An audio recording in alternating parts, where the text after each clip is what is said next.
Nobody wants a rodent problem? Don't worry, I'm going to help you fix it in 15 minutes. Head to the hardware store and you'll find a whole bunch of products to help you solve that issue.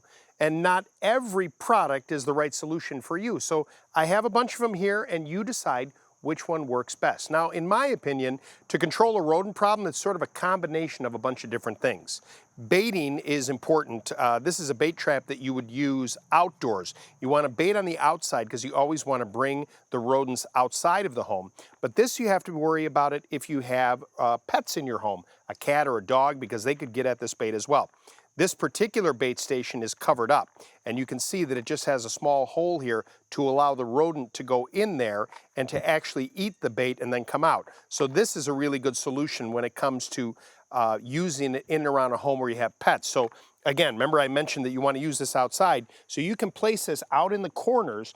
You want to place it where rodents run. They typically run along the perimeter of a building like this, and that way they can go into that bait station and you have a better chance of that rodent expiring on the outside of your home rather than inside.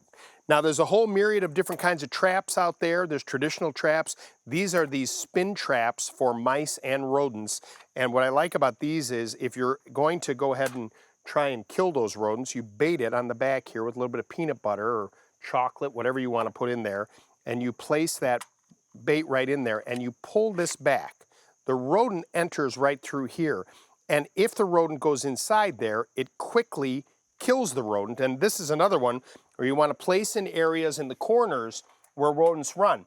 And as they come inside there, you'll see, watch when I activate this, you know it's caught once that closes up like that and you throw the whole thing away.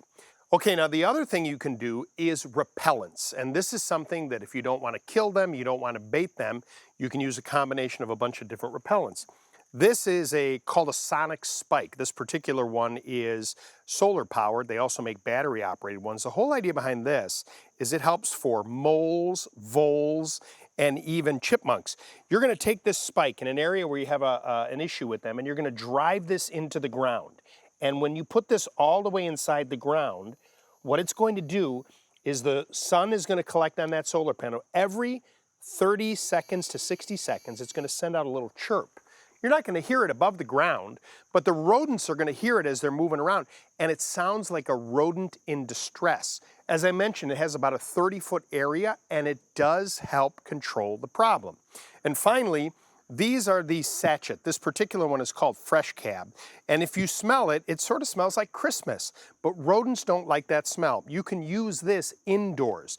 Now remember, everything else I told you about should be used on the outside of your home because you want to draw those rodents out. But if they're inside, what do? You use these types of repellents. You can use them in a laundry room, in the basement. You can use them in a pantry. You replace these every 30 days. They smell this. They want nothing to do with it. And hopefully they're coming outside. Look at that. You fixed it in 15 minutes.